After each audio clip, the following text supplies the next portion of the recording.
നിങ്ങൾ ആ കലണ്ടർ നോക്കിക്കേ. ദീപാവലി കഴിഞ്ഞോ? എന്നാ കഴിഞ്ഞിട്ടില്ല, ഇനിയും ഉണ്ട്. ദാണ്ട ഇന്ന് രാത്രിയാണ് ബാക്കി. മഴ എത്തിയതൊന്നും ചീറ്റിപ്പോയതൊന്നും ഇനി ആരും പറയണ്ട. പടക്കമൊന്നും തണുത്തു പോയിട്ടില്ല. ഇന്ന് രാത്രി അപ്പാനെയും ബിൻസിയോടെ നന്നായിട്ട് കൂട്ടത്തിലിട്ട് കത്തിക്കുന്നുണ്ട്. ശരിക്കും പറഞ്ഞാൽ അനുമോളെ ഇത്രയും ഇവർ ഈ പുറത്തൊക്കെ ഇങ്ങനെ പ്ലാൻ ചെയ്ത് വരുന്നുണ്ടെന്നൊക്കെ നമുക്കറിയാം. പക്ഷേ അകത്ത് കയറി ഇത്രയും പൊട്ടിക്കും എന്ന് നമ്മൾ പ്രതീക്ഷിച്ചില്ല. എന്താണ് ആ ഒരു പ്രൊമോയിൽ കണ്ടതെന്നുള്ളത് നമുക്ക് ഒന്നുകൂടെ ഡീറ്റെയിൽഡ് ആയിട്ട് നോക്കാം. സോ സീരിയൽ കാണുമ്പോൾ നിങ്ങൾ ഫസ്റ്റ് ടൈം കാണുകയാണെങ്കിൽ ചാനൽ സബ്സ്ക്രൈബ് ചെയ്തിട്ട് കാണുക. സംഭവം എന്ന് വെച്ചാൽ അപ്പാനെയും ബിൻസിയും തമ്മിൽ ചേർത്തു പറഞ്ഞ ഒരു കാര്യം ബിൻസിക്ക് ഒരു വലിയ പ്രശ്നമായിട്ട് പുറത്തു വന്നു. അപ്പാനി പുറത്തിറങ്ങിയതിനു ശേഷവും ബിൻസിയും അപ്പാനിയും തമ്മിൽ എങ്ങും ഒരു പബ്ലിക് ഒരിടത്തും പോയിട്ടുള്ളതായിട്ട് നമ്മളും കണ്ടിട്ടില്ല. ഇത് അനുമോളാണ് ഇങ്ങനൊരു റൂമർ അകത്ത് പറഞ്ഞത് ഉണ്ടാക്കിയത് എന്ന രീതിയിലാണ് ഇപ്പൊ ബിൻസിയും അപ്പാനിയും സംസാരിക്കുന്നത്. ശരിക്കും പറഞ്ഞാൽ അവിടെ അവർ തമ്മിൽ അടുത്തടുത്തിരുന്ന് കൈ ഇങ്ങനെ കൊടുക്കുന്നു. പിന്നെ ഇച്ചായ എന്ന് വിളിച്ചുള്ള സംസാരമൊക്കെ വന്നപ്പോ ഓൾറെഡി പുറത്ത് ഒരു റൂമറും പുറത്തൊരു നെഗറ്റീവും അല്ലെങ്കിൽ ഒരു ഗോസിപ്പും വന്നു കഴിഞ്ഞിരുന്നു.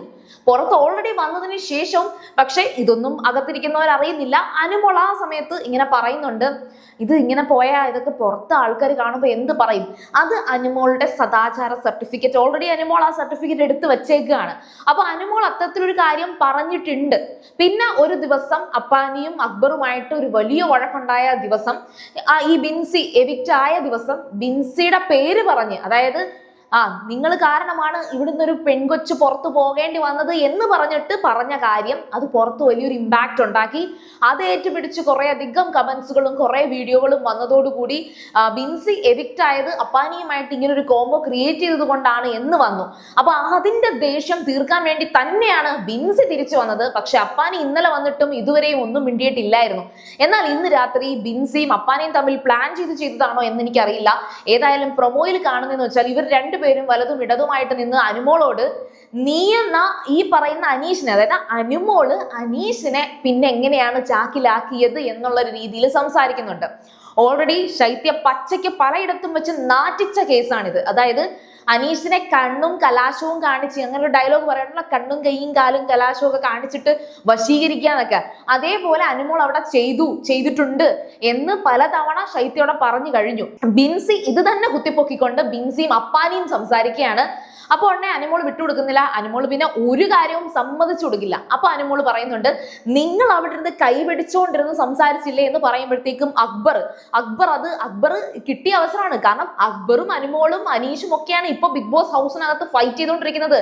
100 ദിവസം കഴിയുമ്പോൾ കപ്പ് ഉയർത്തേണ്ടത് ഇവരിൽ ഒരാളാണ്. അതുകൊണ്ട് തന്നെ അക്ബർ അതിന് ചുറ്റും നടന്നിട്ട് കൈ പിടിച്ചോണ്ടിരുന്ന എന്താ സംഭവം എന്ന് ചോദിച്ച് നന്നായിട്ട് ഒരു ട്രിഗറായി സംസാരിക്കുന്നുണ്ട്. അപ്പോൾ ആ സമയത്തും അനുമോള് മിണ്ടാതെ ഇരിക്കുകയാണ്. കാരണം നമ്മൾ ഇന്നലെ കണ്ടു, ശൈത്യം വന്ന് പ്രൊവോക്ക് ചെയ്തപ്പോൾ അനുമോള് പഠിച്ചു വെച്ചിരിക്കുകയാണ്, ഇനി ആര് വന്ന് പ്രൊവോക്ക് ചെയ്താലും വായിക്കാത്ത സിബിട്ടങ്ങ് ഇരിക്കുക. കാരണം ഇനിയൊന്നും ചെയ്യണ്ട, ഈ ആഴ്ച കഴിഞ്ഞു, ഇനി ഇതുകൂടെ ഉള്ളൂ എന്ന് നന്നായിട്ട് അനുമോൾക്ക് അറിയാം. അതുകൊണ്ട് അനുമോൾ കൂടുതൽ വഴക്കിന് പോയില്ല.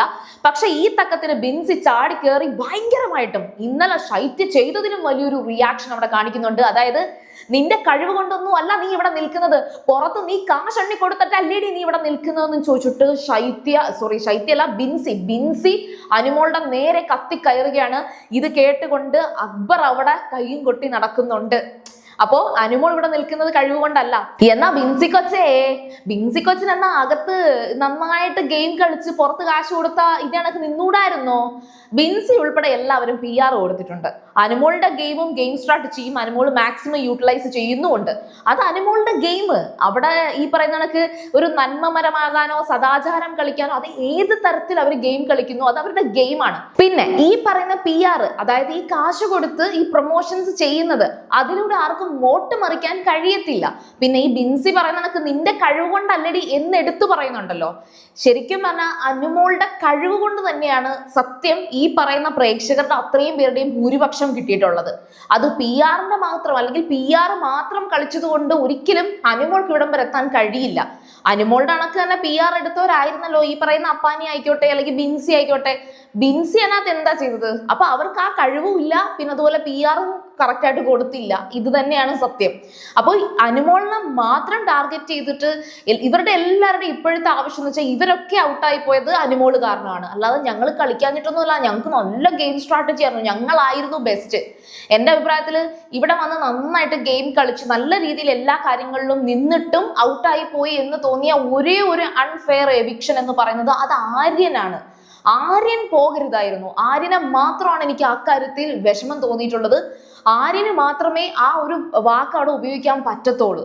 മേ ബി അനുമോളെക്കാൾ നന്നായിട്ട് ഗെയിം കളിച്ചിട്ടുണ്ട് ആര്യൻ, മേ ബി നല്ല അനുമോളെക്കാൾ ബെറ്റർ ആയിരുന്നു ആര്യൻ, പക്ഷെ എവിക്റ്റ് ആയി പോയി എന്ന് പറഞ്ഞിട്ട് ഈ ബിൻസിയോ അപ്പാനിയോ വന്നത് സംസാരിക്കാൻ അവർക്ക് യോഗ്യതയില്ല.